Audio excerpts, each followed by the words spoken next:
Present Laughter is the first of 4 of my plays which will be televised during the next month. It is a flagrant example of what is known in theatrical parlance as a star vehicle, which means that though most of the parts in it are good, they are all subservient to the leading part. It is, in fact, the leading part that carries the play.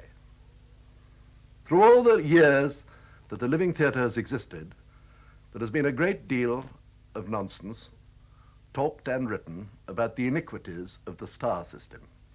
It has been attacked and vilified with recurrent fervor by professional critics, amateur critics, unsuccessful playwrights, unsuccessful actors, over-idealistic managers, and occasionally, with a sublime disregard for cause and effect, even by some of the stars themselves.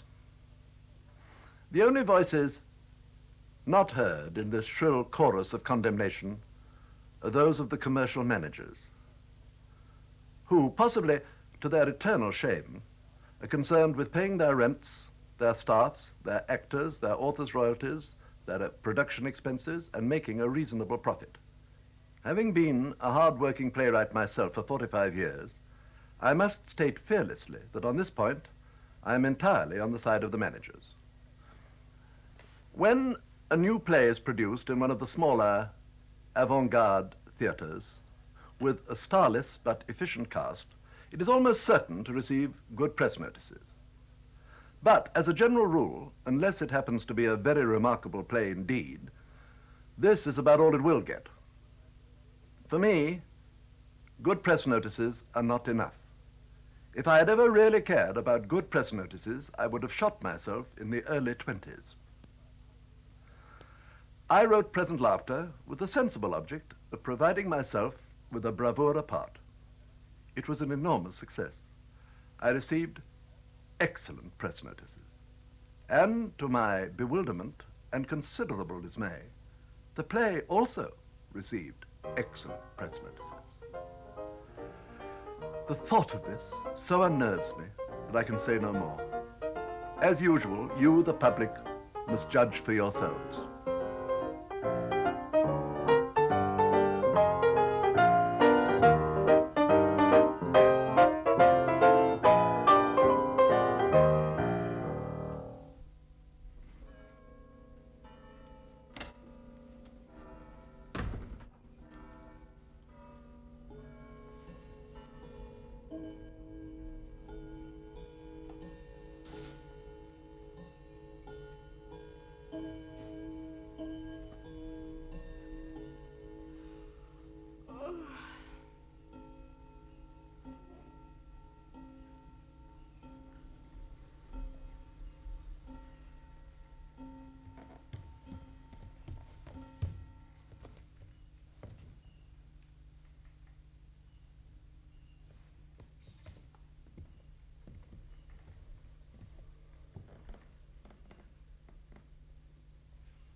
Hello? Hello? Oh, is that you, Saunders? May I speak to Miss Cynthia, please? All right, I'll hold on. Hello, Cynthia, darling, it's Daphne. Yes. Are you alone? Listen, I'm you-know-where. Yes, I did. No, he isn't awake yet. No, in the spare room. Look, I can't go on about it now. Somebody may come in. Mm-hmm. Yes, well, look, if anybody rings up from home, will you swear to say I spent the night with you? Oh, darling, you promised me. Oh, in that case, say I'm in the bath or something. Yeah, I'll be with you in about, an hour, I should think. Anyway, as soon as I'm dressed. Yes, of course. Look, no more now. Good morning. Good morning.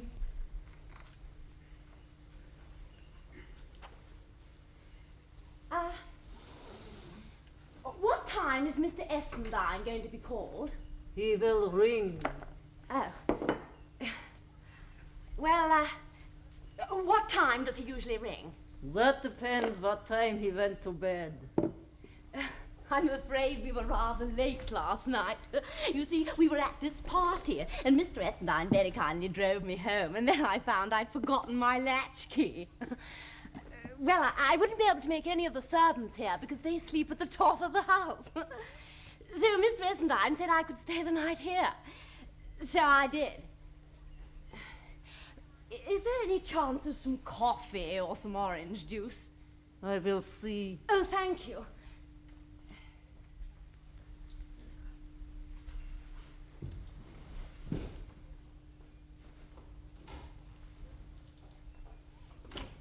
Oh, good morning. Good morning. I'm Mr. Essendine's secretary. Is there anything I can do for you? I'm afraid it's rather awkward. You see, Mr. Essendine drove me home from this party last night, and I idiotically forgot my latchkey. So Mr. Essendine said I could stay here the night, but in the spare room. Well, I was just wondering if somebody could tell Mr. Essendine that I'm, well, here. I expect he'll remember when he wakes up. Have you known Mr. Essendine long? Oh, no, I'm not exactly. Well, of course, I've known him for ages, but we only met for the first time at that party last night. I see. I think he's even more charming off stage than on, don't you? I can never quite make up my mind. Have you been with him a long time? Just on 17 years. Oh, gosh, how wonderful. I expect you know him better than anybody. Less intimately than some, better than most. Is he happy, do you think? I mean, really happy. I don't think I've ever asked him. Gosh, we talked for ages last night. He told me all about his early struggles. Did he by any chance mention life was passing him by? Yes, I think he did. I say, I do hope you don't think it's too awful of me staying here the night. I mean, it does look rather bad, doesn't it? My dear Miss... Oh, Stillington, Daphne Stillington. Stillington. It's really hardly my business, is it? No, I suppose not.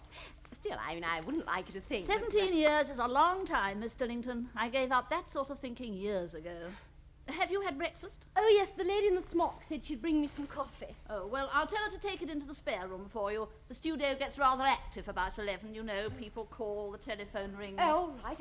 But you won't forget to tell Mr. Essendine that I'm still here, will you? I mean, I don't want to go without saying goodbye and thanking him. I'll let you know the minute he wakes. Thank you.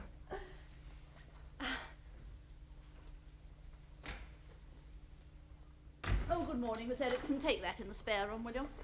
Oh, is there any soap in that bathroom? There is soap, but the tap does not make water. Ah, too bad. Shall I tell her this? Oh, I dare say she'll find out for herself. I suppose it's of no interest to anybody, but I have been wakened from a deep, deep sleep by everybody screaming like banshees. What's going on? I've been talking to Miss Stillington. Who the hell's Miss Stillington? She's in the spare room. I didn't ask where she was, Monica dear. I asked who she was. Erickson, get me some black coffee, please. Well, You met at a party, brought her home, told her about your early struggles, and she stayed the night. Oh, her. Oh, I'm mad about her.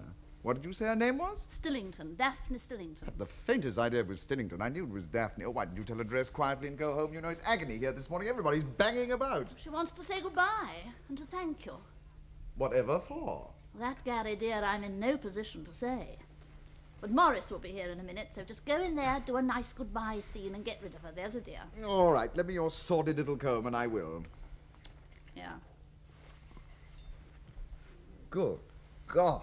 I look 98. In a few years' time, I'll be bald as a coot. Then you'll be sorry. I should be delighted. There won't be so many eager, gently bred debutantes ready to lose their latchkeys for you. Garry, I thought I heard your voice. My dear. If you want me, I'll be in the office, Yes, Garry. Monica, dear.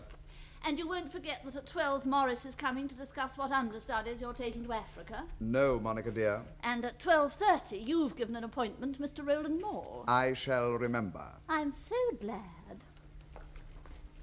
Oh, goodbye, Miss Stillington. I do hope we shall meet again. Goodbye. Oh, Garry, oh, Garry. Oh, I'm so ridiculously hopelessly happy. Are you, darling? I'm so glad. I've been in love with you for so long. Don't say that, Daphne. Don't love me too much. Now, promise me you won't. No good can come of loving anybody like me. I'm not worthy of it. Really, I'm not. But you're more worthy of it than anybody in the whole world. Foolish child. I'm not a child. I'm 21. 21. If only I were younger. If only you were older. Now, Daphne, look at me. Look at me kindly and honestly. Look at the lines on my face, my thinning hair. Look at my eyes. Oh, you're not so very old. I didn't say I was so very old, Daphne. I merely said, look at me. As a matter of fact, I'm only just 40. Oh, what's 40? Too old for 21. Oh, you mean you don't love me? I don't mean any such thing. Do you love me? Say it. Do you love me? Yes, of course I love you, Daphne. Gary. But this is goodbye. Goodbye? It must be. It's inevitable, not for my sake, my dear, but for yours. Last night, that was happiness, tremendous, wonderful happiness, something to be remembered always. Last night you said I was the one you'd been searching for always. And now that you'd found me, you'd never let me go. But that's perfectly true. I shall never let you go. You'll be in my heart forever. You don't love me at all. Daphne, it isn't that I don't love you. I do. But I can't snatch at happiness like other men. I belong to my public and to my work. In 2 weeks' time, I'm going to Africa with a repertory of 6 plays. Do you realize what that means? Well, that is my job. The one thing to which I must be faithful. Daphne, when I come back, I shall find you again, and I shall know at the first glance whether you've waited for me or not. Oh, Gary. Just a minute, let me finish. We meet not as we parted. We feel more than all may see. My bosom is heavy-hearted, and thine full of doubt for me. One moment has bound the free.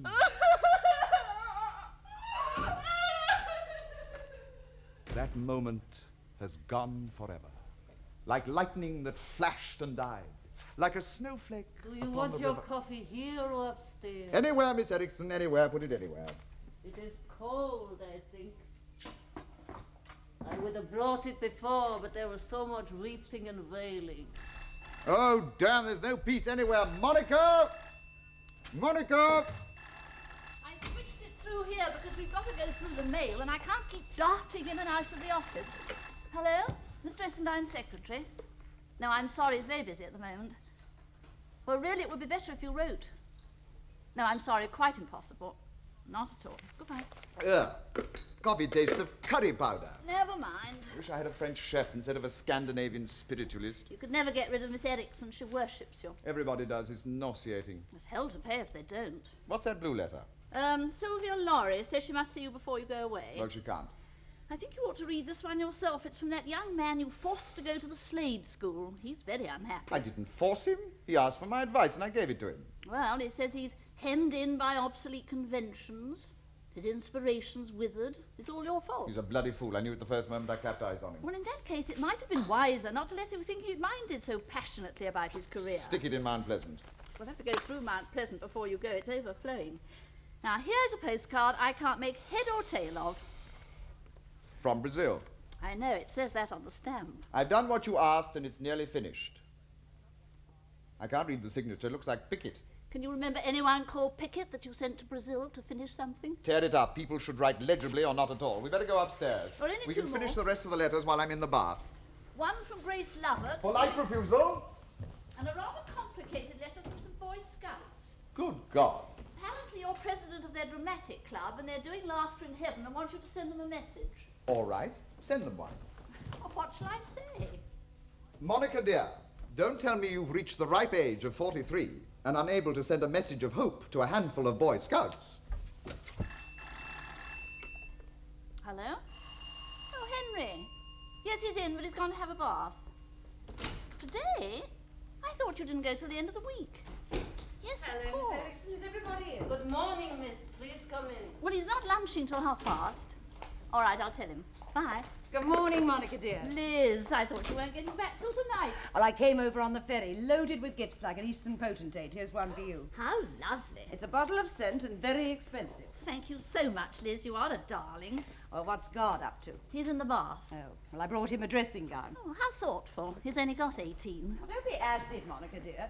You know how he loves peacocking around in something new. It's nice and thin and highly suitable for Africa.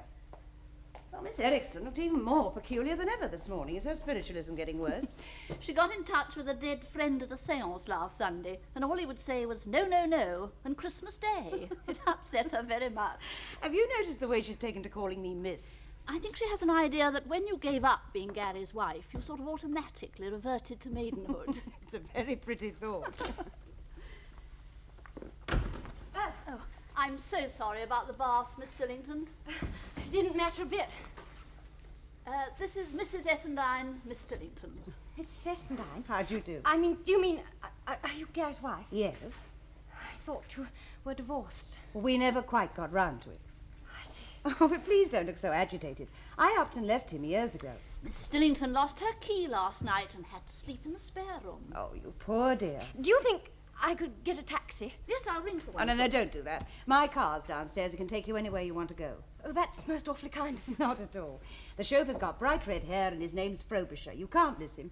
And would you tell him to come straight back here when he's dropped you? Yes, of course. Well, thank you very much. Goodbye. I'll see you out. Oh, no. I mean, please don't trouble. Goodbye.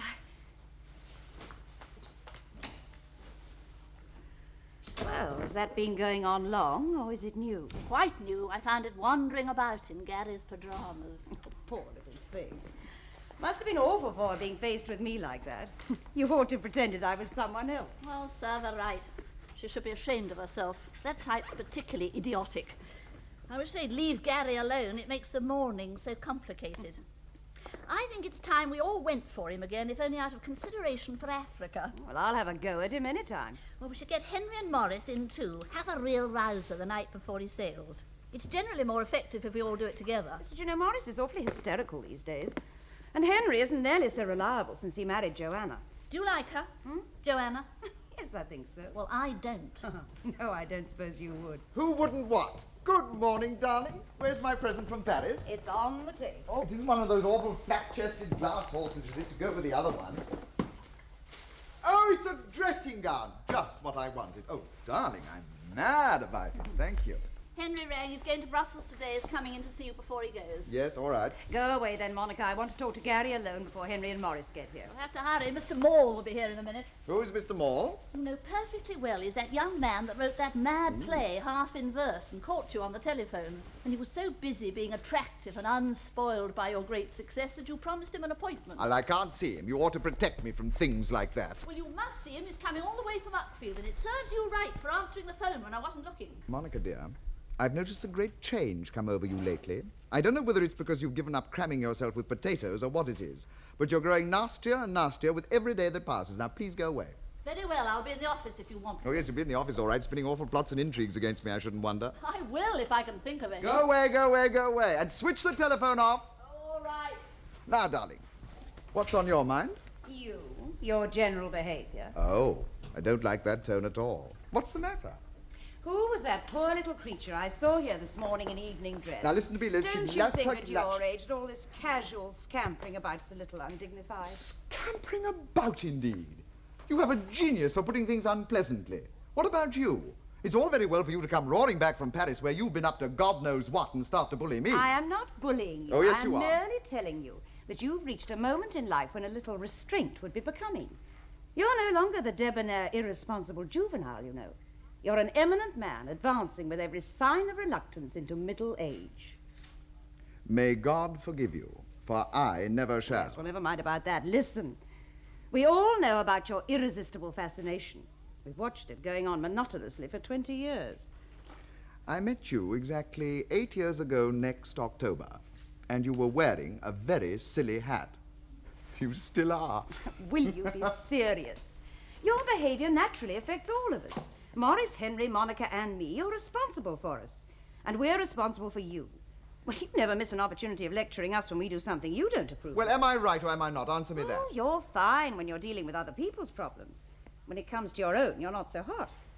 Oh, all you do is harm to yourself and to the few, the very few, who really mind about you. And I suppose you've discussed all this with Monica and Morris and Henry? Not yet, but I shall if I don't see some signs of improvement. The arrogance! It's fantastic! Look at you all, gossiping in your corners, whispering behind your fans, telling me what to do and what not to do. It's downright sauce, that's what it is. What happens if I relax my loving hold on any of you for 1 second? Disaster!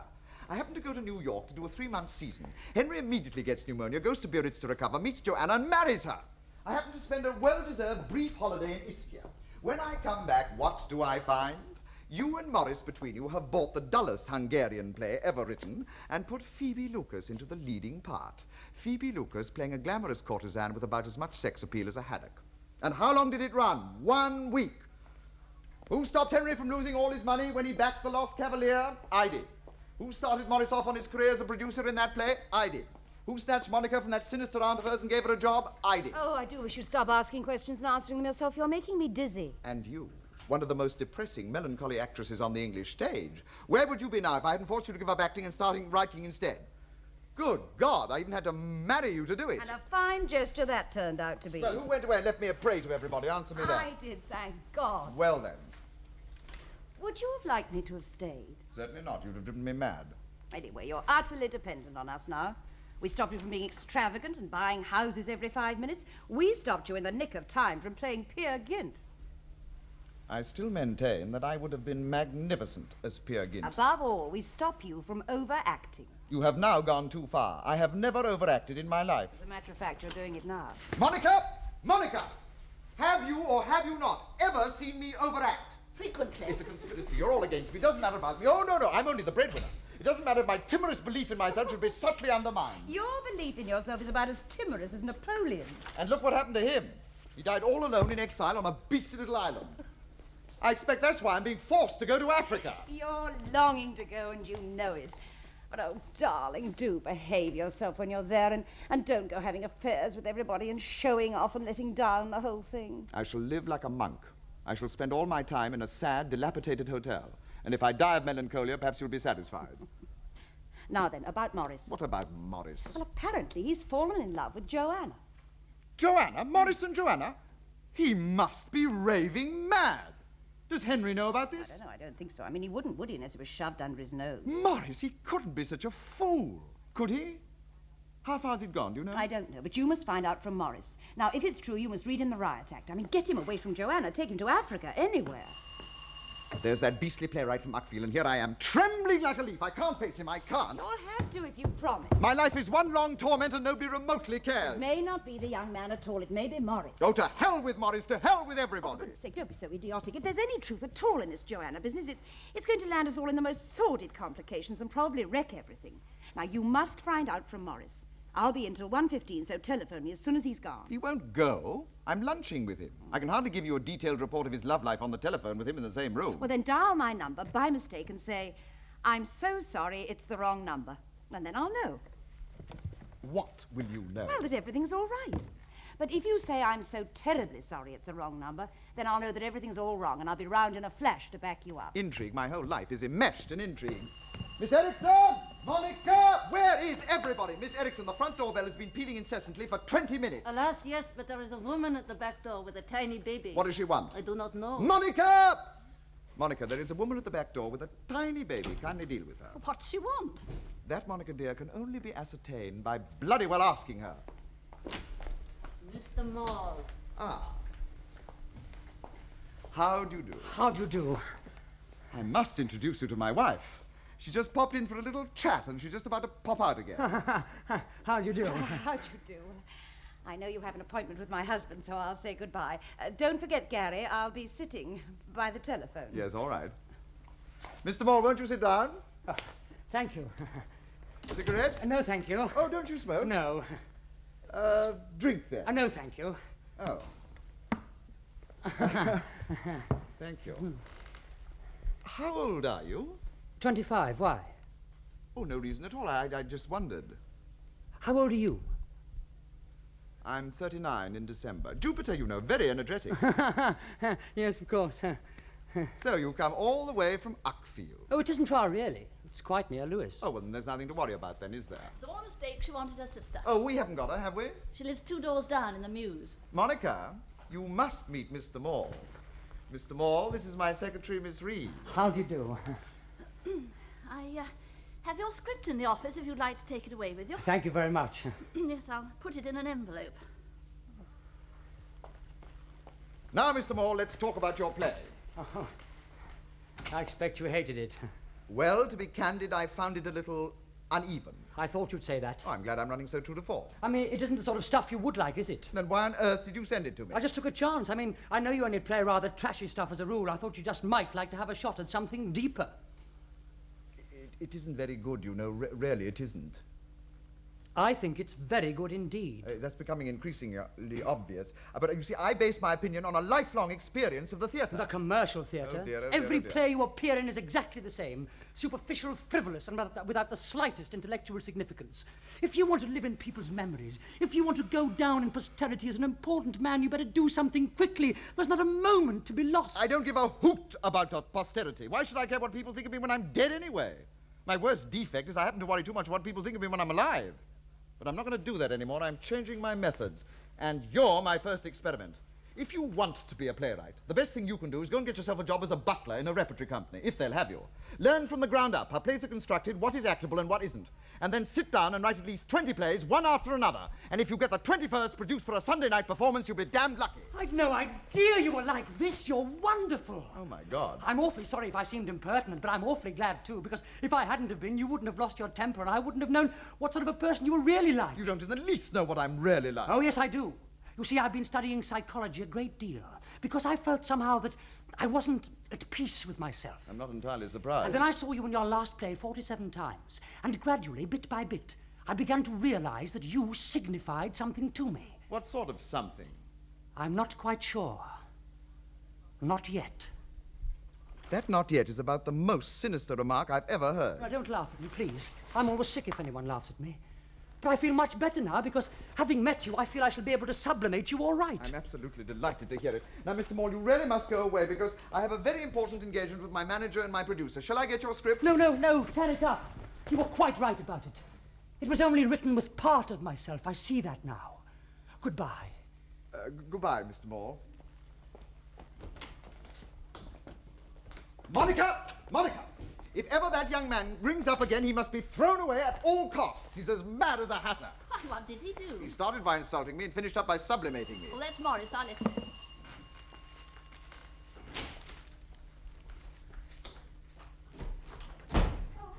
Hello, Monica. Really, one doesn't know what to expect. There's a strange young man sitting on the stairs. What's he doing now?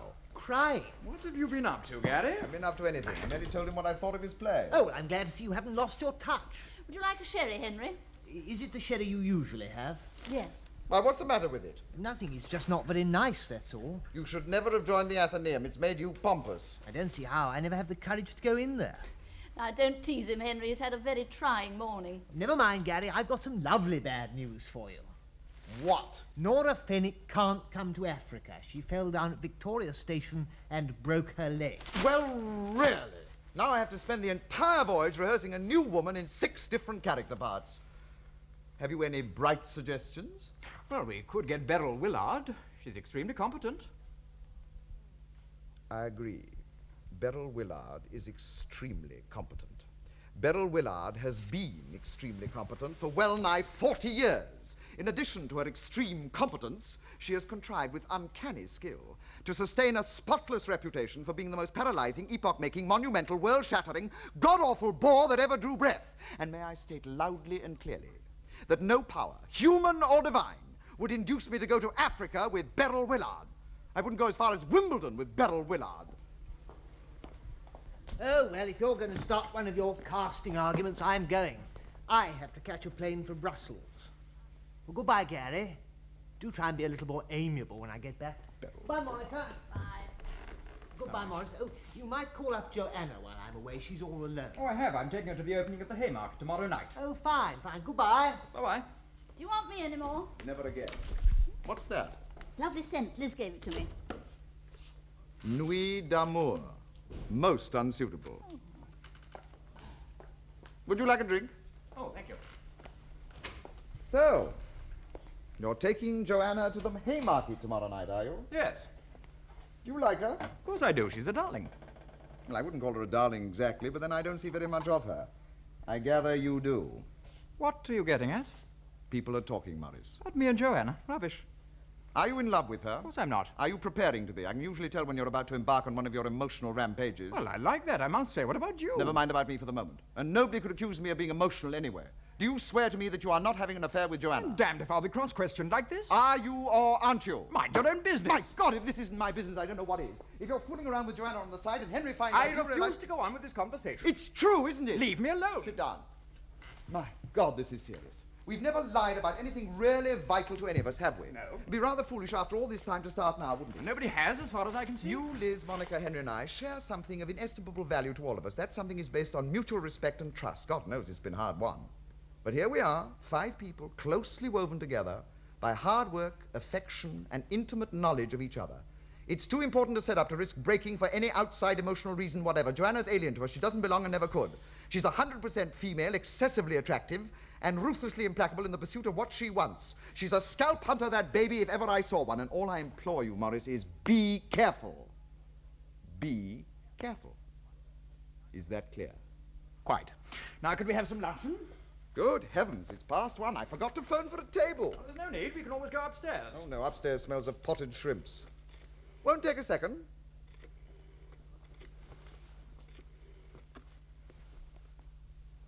Hello? I'm so sorry.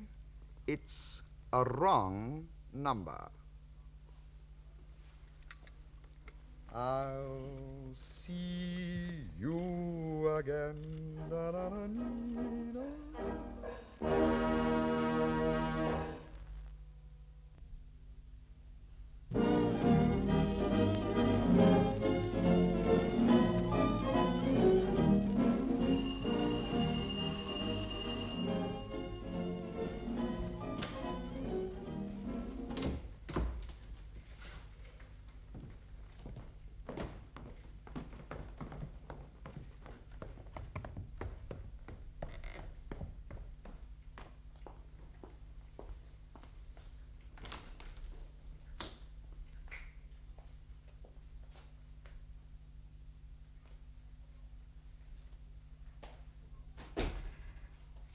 Joanna!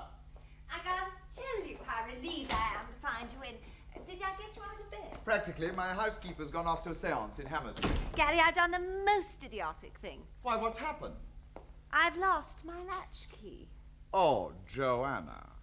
Well, there's no need to look at me like that. I'm not usually so inefficient. It's the first time in my life I've ever done such a thing. I'm in an absolute fury. I had to dress in a terrible hurry to dine with Frida and go to the Toscanini concert, and I must have left it in my other bag. Do you think I could have a drink? I'm absolutely exhausted. Of course.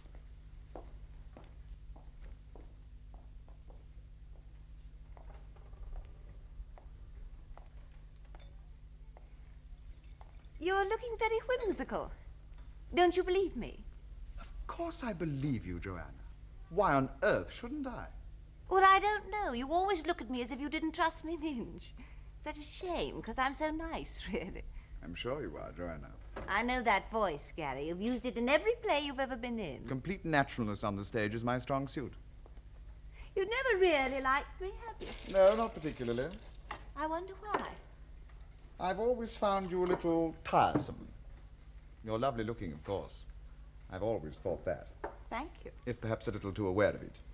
You're being conventionally odious, but somehow it doesn't ring quite true. Then you never do ring quite true, do you, Gary? I expect that's because you're an actor. They're always apt to be a bit papier-mâché. Just puppets, Joanna dear, creatures of tinsel and sawdust. How clever of you to have noticed it. I do wish you'd stop being suave for a minute. What would you like me to do? Fly into a tantrum, burst into tears? I think I should like you to be kind. Kind? I know you resented my marrying Henry, you all did. But after all, that was 5 years ago. I've done my very best not to obtrude myself.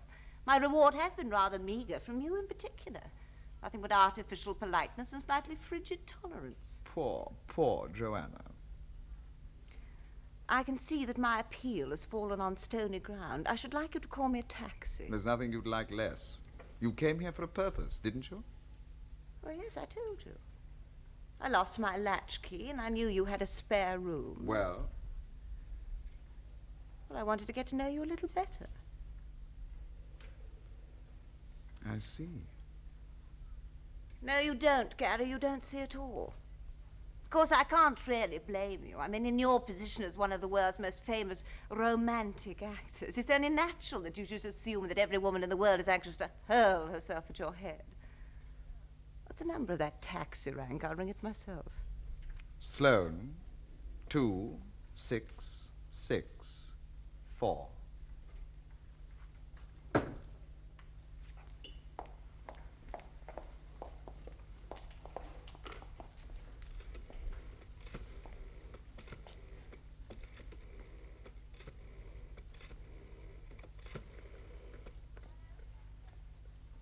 Hello, is that Sloane 2664? Oh, I'm so sorry. It's the wrong number.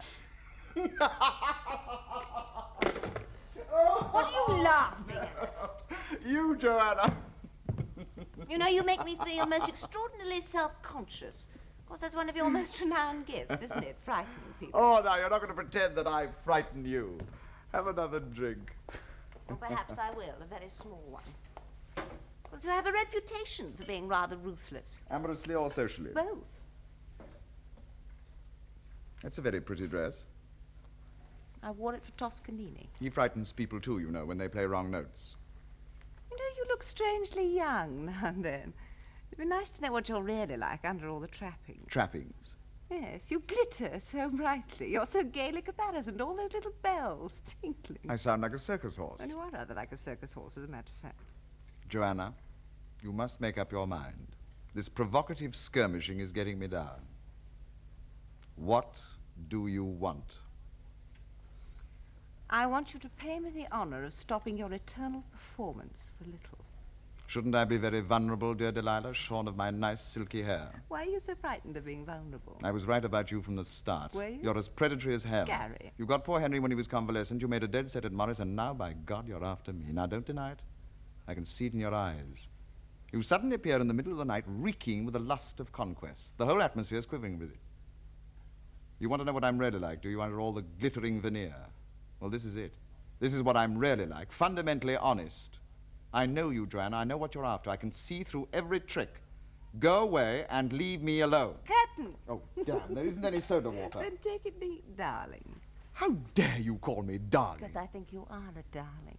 Will I you- always have. Will you leave my house immediately? You know, you're really the reason I married Henry. Are there no depths to which you will not descend? Absolutely none. I'm in love with you.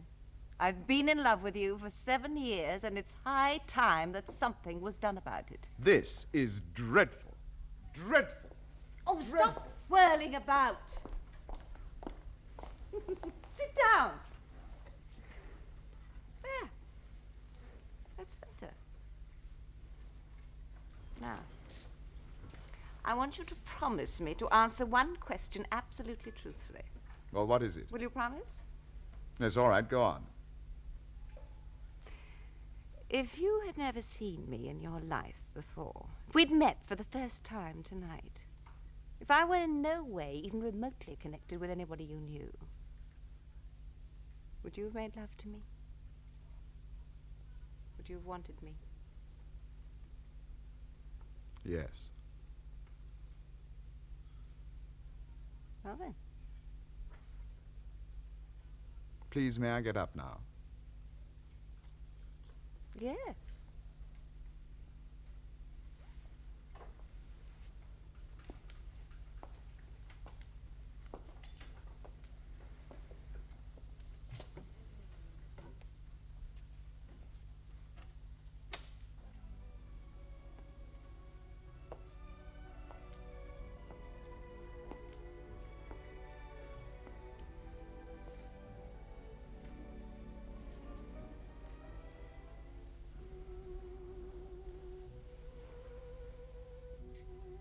How was the Toscanini concert?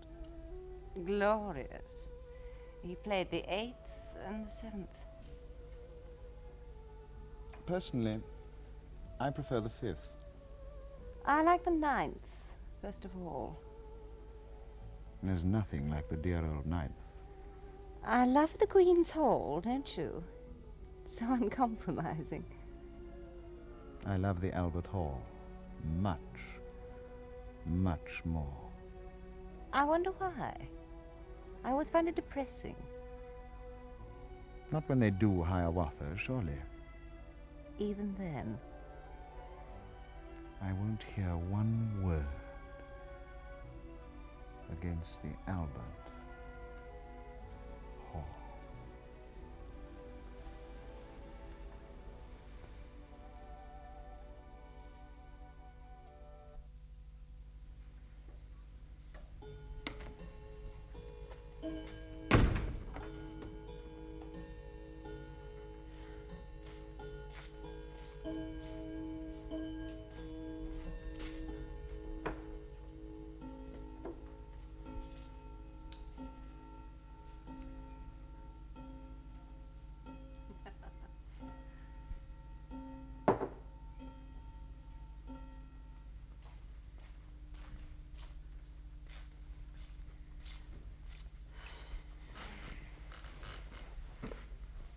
Good morning.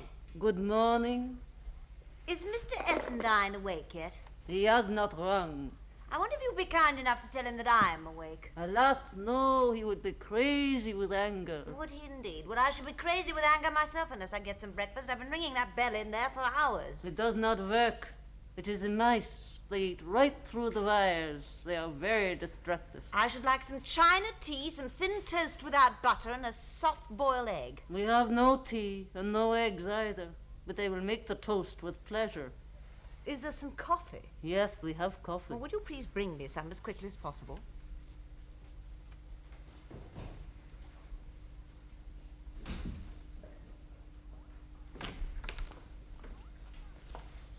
Good morning, Monica.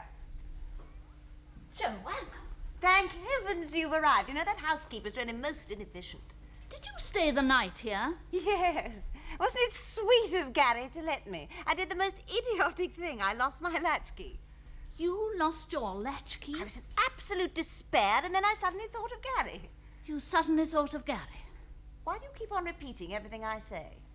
I don't know. It seems easier than saying anything else. Why, Monica, you look as if you actually disapproved of my having spent the night here. Well, I think it tactless to say the least. When's Henry coming back? Tomorrow morning on the 11 o'clock plane. Is there anything else you'd like to know? No, I don't think I want to know anything else at all. I must say, Monica, I do resent your manner a little. Anybody would think I'd done something awful. Obviously, you're a better judge of that than I. An astonishingly prurient mind you have. Always knew it. Always knew what? That you'd cause trouble. And someone at the door, you better go back in the spare room. I'm perfectly comfortable where I am, thank you very As much. you wish.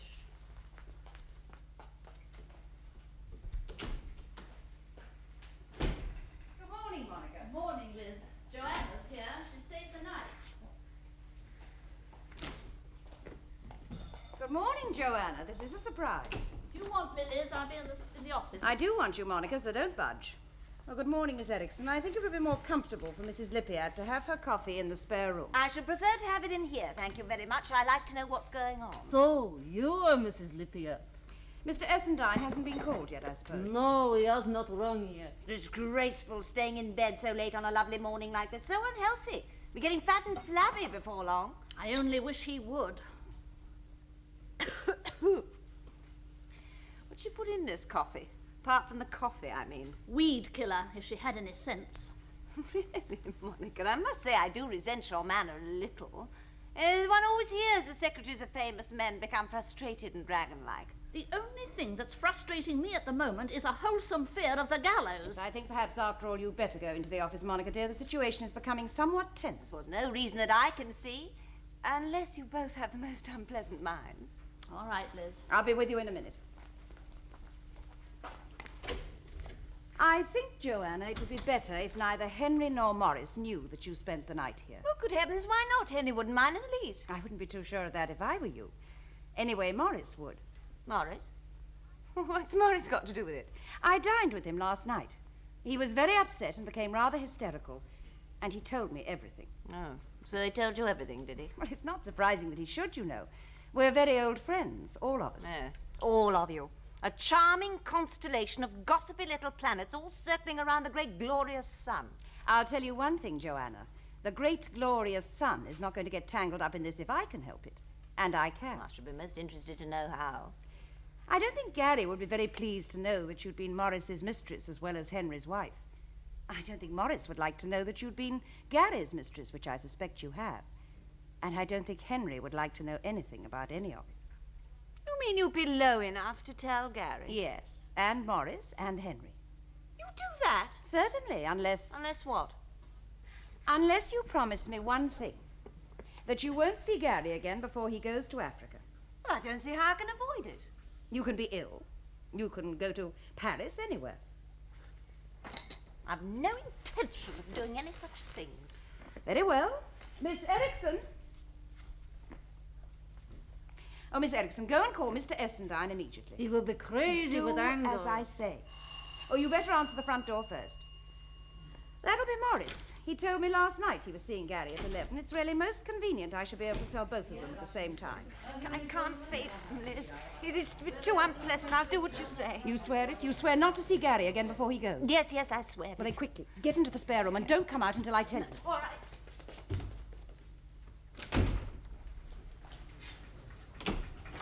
He says he's a Mr. Maule and has an appointment. Mr. Who? Oh, dear. Well, you better show him in. Miss Reed can deal with him. Monica! Monica, Mr. Maule is here. Oh, he's no right to be as raving mad. Good morning. Oh, good morning. Did you say you had an appointment? Yes, I rang Mr. Essendine last night. He told me to come about 10:30. I'm afraid I'm a little late. Well, Mr. Essendine isn't up yet. Perhaps you'd like to wait in the office. That's very kind of you. Monica, I've guaranteed to Joanna that neither you nor I will say a word about her spending the night here, providing she promises me not to see Garry again before he goes. And did she? Yes, she did. But it's really very awkward because Morris is coming here any moment. Now, the spare room has a telephone with a different number from this one, doesn't it? Yes, the private line, Sloan 0181. Yes. Well, there it is. Look, leave everything to me. I'll explain it all later.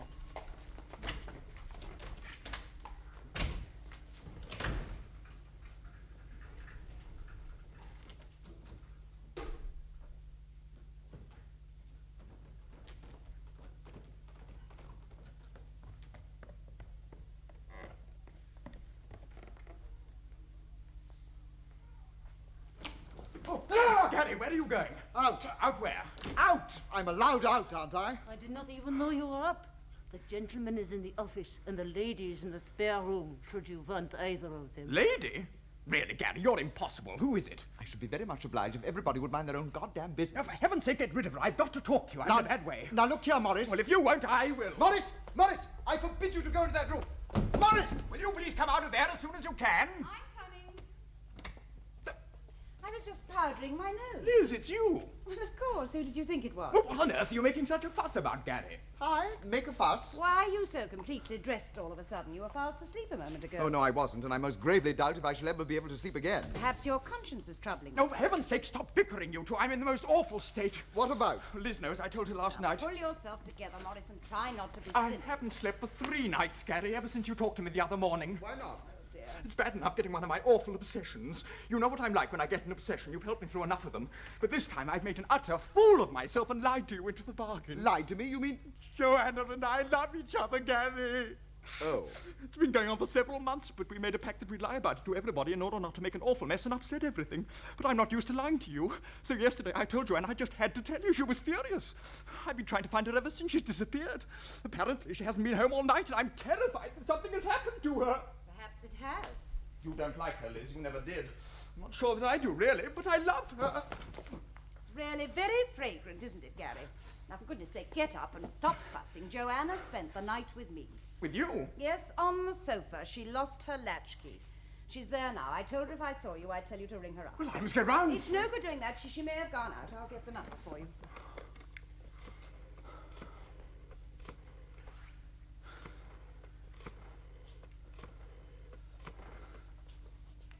Hello, Maggie? Oh, is Mrs. Lippiat there? Yes, thank you. There you are, Morris. Joanna? You unutterable fool. Yes, it's me, Morris. How did you get her out? I didn't. She's in there on the other line. I've been terribly worried. Why didn't you tell me you were with Liz? Yes, I'm at the studio. Yes, Look, how could you be so cruel? Joanna? She's hung up. Look, I've got to go round to your flat at once and see Morris, her. control yourself and don't be so neurotic. I've got to see her. Morris! Morris, come back. Morris! Did you not give an appointment to Mr. Maule this morning? I most emphatically did not. He terrifies the life out of me. Well, he's here. I'm afraid I told a wicked lie about the appointment, but I must see you. It's very, very important. I want to tell you that it's all right. What's all right? About what I felt about you. I've got the whole thing straightened out. I'm absolutely delighted to hear it, and I congratulate you from the bottom of my heart, but you really must go away. Please go now, Mr. Maule. Mr. Essendine's in the middle of a conference. Like hell I am. Miss Erickson, there is somebody at the front door. Kindly answer it. I haven't the remotest idea who it is, but I strongly suspect it's a mad male nurse from Stoke Poges who is passionately in love with me. Where's Joanna? She's disappeared. What are you doing here? I thought you weren't coming back until tomorrow. Nobody knows where she is. Yes, they do. She spent the night at my flat. It's no good doing that. She'll have gone out to the hairdresser. Whoever that is, they must not be allowed in. Heavens, what day is it? Black Thursday. Oh, I'd completely forgotten Lady Saltburn's niece. You promised to give her an audition and recommend a Farada or something, don't you remember? No, I do not. She must be sent away immediately. Well, you can't send Lady Saltburn away. She gave £50 for the Footlights Fund. How can I possibly listen to people's nieces this morning? I'm on the verge of a nervous breakdown already. Oh, my God. Why, what's happened? Too much, Henry. Far, far too much. It's very rude not to see her now you've promised. It won't take a minute. Oh, we'd better go now. I'll come back later. Liz? Right, we'll all go round to Lizzie's flat and see Joanna. It's only just round the corner. No, I must go to the office and you must come with me. It's urgent. This is so charming of you, Mr. Essendine. Not at all. It's a great pleasure. This is my niece, How do you- Daphne. I've been longing to meet you, Mr. Essendine. I've loved everything you've ever done. I'm so glad. Let me introduce you to everybody. This is my wife, How do you do? my secretary, How do you do? How do you Mr. do? Dixon, How do you do? Mr. Lippiott, How do you do? and Mr. Maule. How do you do? This is quite a peep behind the scenes. Isn't it, Daphne, dear? This is the most thrilling moment of my life, Mr. Essendine. I've always wondered what you'd be like, close to. I do hope you'll forgive us. We really must go now to the office. There's so much to arrange for Mr. Essendine's African tour. Ah, so you're going to Africa. Then you must pay a visit to my brother-in-law. He lives on the top of the most beautiful mountain. Liz, I'm staying here for a little. I'll join you later. Goodbye, ladies. Goodbye. Goodbye. Goodbye. Goodbye. Goodbye, Mr. Maule. I'm staying too. Won't you sit down, Lady Saltburn? Thank you so much. Now, are you ready, Daphne, dear? You know how busy Mr. Essendine is. We mustn't keep him waiting. Yes, I'm quite ready. What are you going to do? Recite? Yes, I'm going to say a few lines. Oh.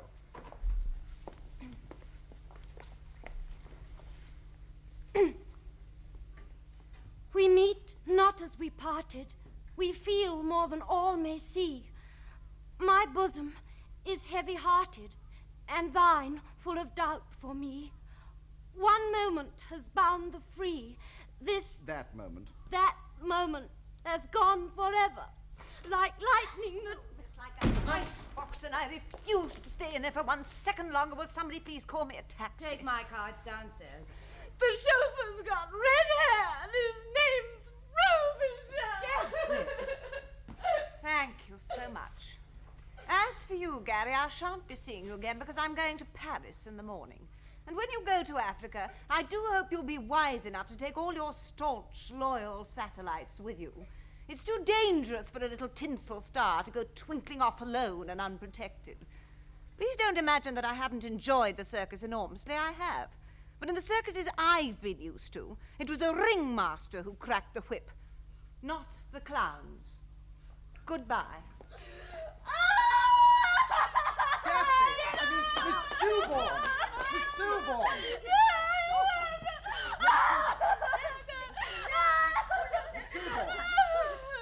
This is splendid, splendid. I feel reborn. Oh, go to hell!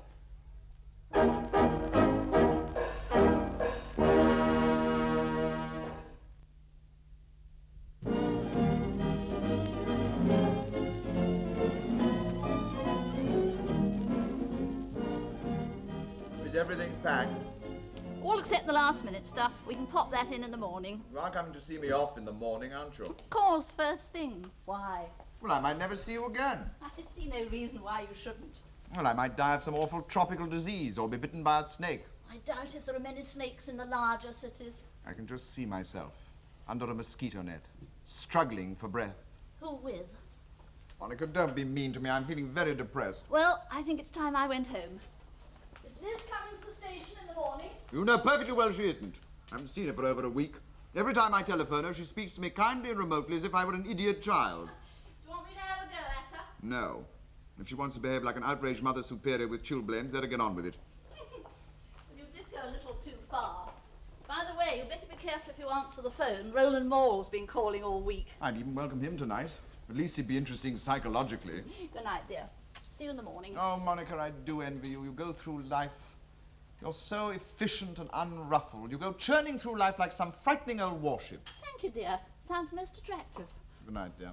Good night.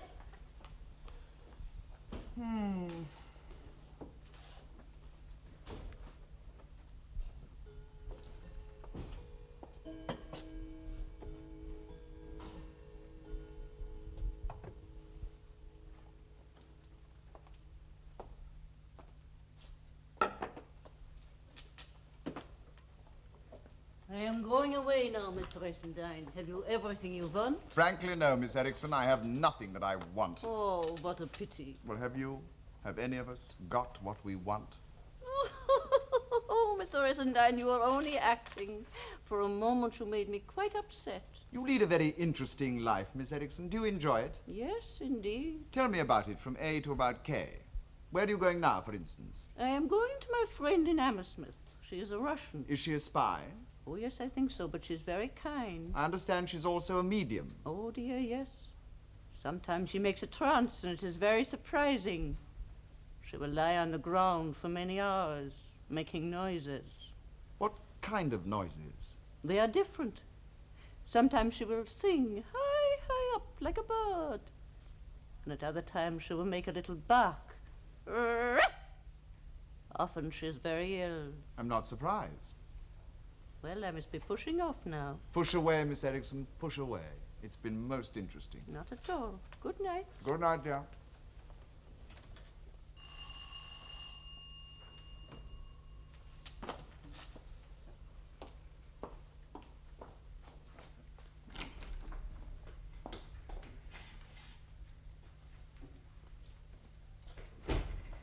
Daphne, it's very kind of you to come and say goodbye to me. But I haven't come to say goodbye.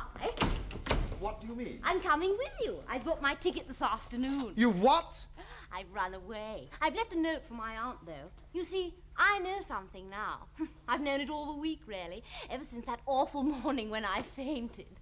Well, I know that you need me as much as I need you, so I'm coming with you to act. Now, Daphne, don't be absurd. You must go home immediately. Oh, God, I knew you'd say that. Now, put on your hat and don't be silly. Well, I felt ashamed last Thursday. I mean, ashamed at playing such a trick on you by making Auntie ring up for an audition.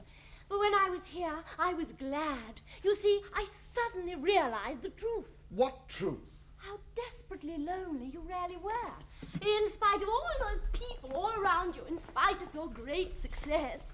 Oh, I knew how deep your longing was to have someone really to love you and to be with you when I saw that dreadful prostitute coming out of the spare room in that tawdry evening dress. Daphne, that was not a prostitute. As a matter of fact, it was the wife of one of my dearest friends. Oh, no, Garry, no. You can't deceive me, I know.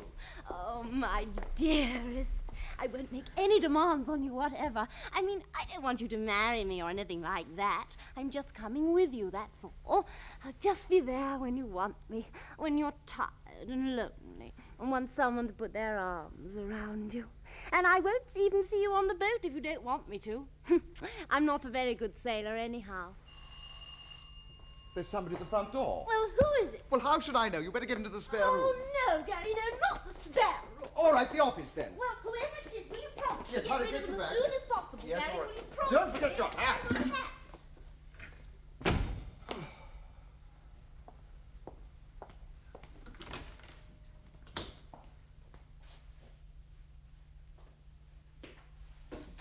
Please forgive me, I must see you. I'm afraid you can't. I'm just going to I'm bed. afraid I must insist. See, it's a matter of life and death. This is insupportable. How dare you burst into my house like That's this? right. Shout, shout. You're magnificent when you're angry. Tell you what's the matter with you, young man. You're just raving bloody mad. That's what's the matter with you. Oh, no, I'm not. You're the one who's mad. Will you leave my house immediately? I'm afraid I can't. Where are you going? I've burnt my boats. You what? Mr. Maule, if you are not out of this house, by the time I count 10, I shall telephone for the police. I shan't let you. 2, I'm tremendously 3. strong, you know. I can lift the heaviest things imaginable without turning a hair. Now look here, Mr. Maule. You may call me Roland. I wonder if I could have a biscuit. A what? A biscuit. Yes, help yourself. Thank you very much. Mr. Maule, you do yourself an injury. I promise you faithfully I'll go as soon as I finish the biscuit.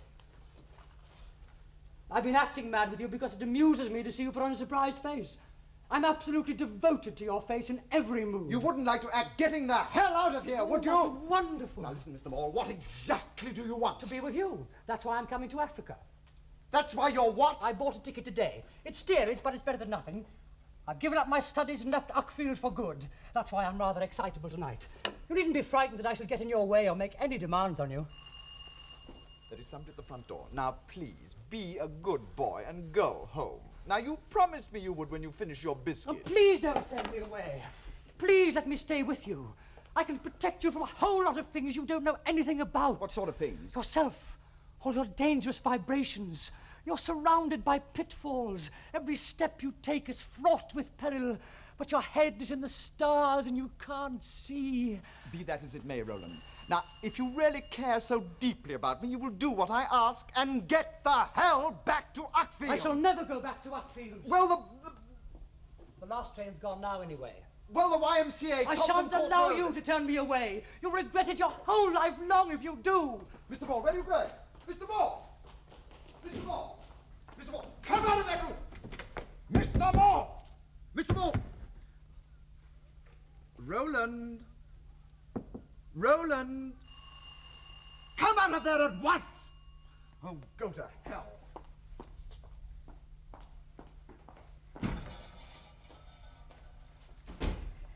Joanna! Hello, darling.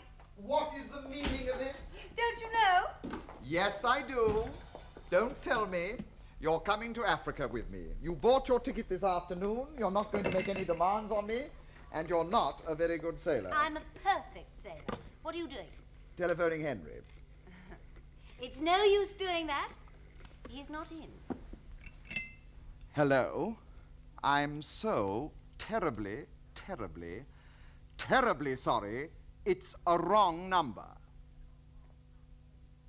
You're wasting your time.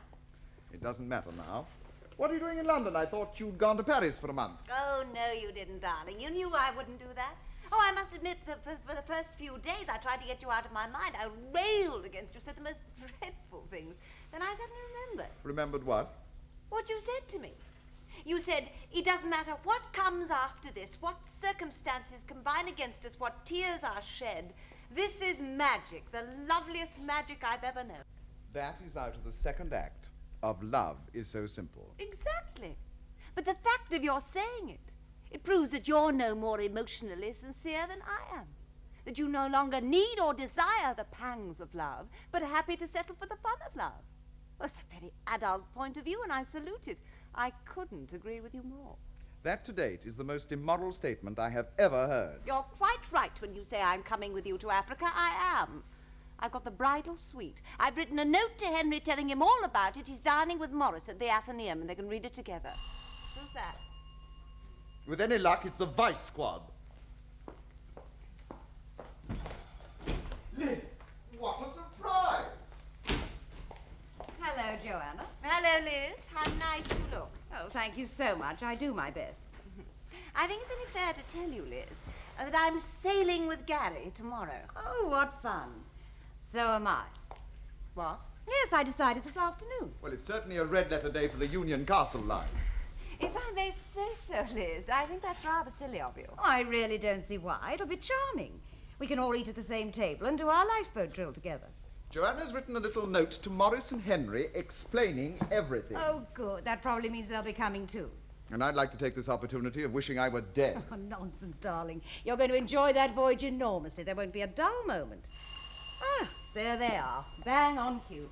I can see I was wrong about you. You haven't got the guts of a rabbit. I'm very glad I haven't. They'd be extremely inadequate.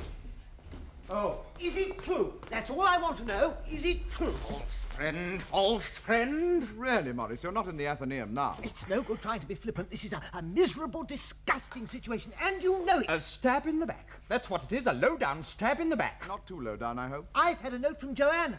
Of course, I suppose you know that, don't you? She says that you've been lovers and that you plan to go away together. Now, is it true, Garry? Answer me. Perfectly true. Answer me, is it true? I'll tell you what's true and what's not true. You stop bobbing up and down like a rubber ball and listen to me. Now, Garry, be careful. Careful! I've been a damn sight too careful with a lot of you for years. You haven't answered my question yet. Have you or have you not been Joanna's lover? Yes, I have. You miserable cad. You haven't one decent instinct in you. You're morally unstable and false through and through. For the love of God, stop being theatrical. Garry. You should never have married Joanna in the first place. I always warned you it was a grave mistake. You have the damned impertinence to stand there after seducing my wife. Oh, now, Henry, I didn't seduce your wife, and well, you know it. You're taking up a very high and mighty attitude over the whole thing. But I'm perfectly convinced if you really face the facts, you don't really mind in the least. Morris is the one who minds, for the moment. Morris? Garry, that was Oh, disgraceful. disgraceful, my foot. I'm sick to death of everybody lying and intriguing and acting all over the place. I'll never speak to you again till the day I die. I couldn't have believed anyone in the world could sink so low. Fiddly-dee. What did you mean about Morris? Answer me. I mean that Morris and Joanna have been carrying on an abortive little ding-dong under your silly little nose for months. Morris! Joanna, is this true? Of course it's true. Hasn't gone on quite as long as your rather dreary affair with Elvira Radcliffe. That's been hiccuping along for over a year now. I told you about that in the strictest confidence. How could you be so vile? I'm sick to death of being stuffed with everybody's confidences. I'm bulging with them. You all come to me over and over again and pour your damn tears and emotions over me until I'm wet through. You're just as badly behaved as I am. In many ways, a great deal worse. You believe in your lachrymose, amorous hangovers. I at least have the grace to take mine lightly. You, Morris, you love wallowing in orgies of jealousy and torturing yourself and everybody else into the bargain. That's your way of enjoying yourself. Good luck to you. Henry's technique's a little different. He plumbs for the domestic blend. That's why I got tired of Joanna so quickly. Anyhow, he's beautifully suited to poor Elvira. She's been knee-deep in pasture ever since she left Rodin. Joanna's different again. She devotes a great deal of time to sex, but not for any of the intrinsic pleasure it gives her, but merely as a means to an end. She's a collector, a go-getter, an attractive, unscrupulous pirate. I personally am none of these things. To me, the whole business is vastly overrated. I enjoy it for what it's worth, and I fully intend to go on doing so for as long as anyone's interested. But when the time comes that they are not, I should be perfectly content to settle down with an apple and a good book. Well, I'll be damned. You have the nerve to work yourself up into a state of moral indignation about us when we all You know... spend your whole life attitudinizing and posturing and showing off. And where would you all be if I didn't? Answer me that.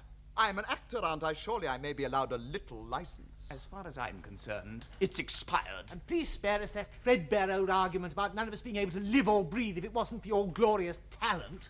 How dare you allude to my talent in that nasty, sarcastic tone, you serpent! If it wasn't for us, you'd be touring Australia by now. If it wasn't for our restraining influence, you'd have gone and done Peer Gynt. If anyone so much as mentions Peer Gynt in this house again, I swear before God that I shall produce it at Drury Lane. Not on our money, you won't. No, and we may as well tell you that if Morris and I hadn't signed a contract for the Forum Theatre this morning, we should wash our hands of you forever. You have done what? Garry, for I'm heaven's going. sake. Do you hear me, all of you? I'm going for good. Oh, take my car. It's downstairs. It's been a great evening for telling the truth, hasn't it? Well, I should like to add one more word. I consider you, Mr. Garry Essendine, to be not only an overbearing egomaniac, but the most unmitigated cad that has ever been my misfortune to meet. And I most devoutly hope that I shall never set eyes on you again as long as I live. Do you mean to tell me that you had signed a contract for that theatre when I told you that no power on God's earth would induce me to step foot in it? Now, look here, I Garry. will not look there! This is an outrageous betrayal of faith, and I am deeply, deeply angry. They're mad to have you, and they're practically rebuilding the whole theatre. I don't care if they rebuild it brick by brick. I will not play a light French comedy in an auditorium which looks like a Gothic edition of Wembley Stadium. Darling, it's not going to look like that at all when they've redecorated it. I've seen the plans. They're really very good. So, you're against me too. You're all against me. The whole world's against me. Doesn't matter about me, oh no. I have to face that long voyage and months of agonizing drudgery in what is admitted by everybody to be the most sinister continent there is. Now go away, please, please, go away. Yes, go away, both of you. I'll talk to him. Now, that performance wouldn't deceive a kitten. He's losing his grip. Come on, Henry. Oh, man.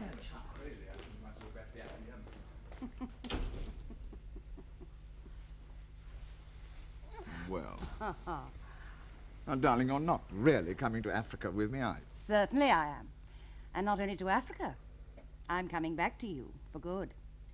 Darling, I don't want you to come back to me. I'm perfectly happy as I am. Well, it can't be helped. You behave abominably anyway. But you can't be quite as bad with me there. Oh, darling, I implore you not to come back to me.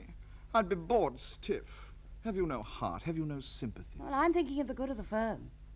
Oh, that reminds me. I must leave a note for Monica in the office. The office? Oh, my God. What's the matter? You've got a sofa in your flat, haven't you? Oh, yes, of course. What are you talking about? You're not coming back to me. I'm coming back to you.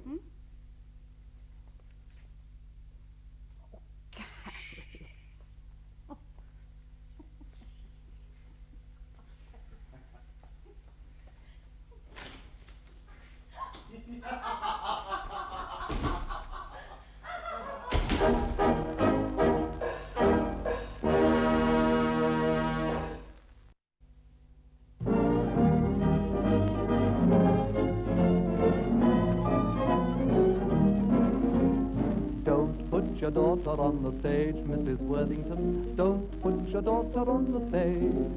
On my knees, Mrs. Worthington.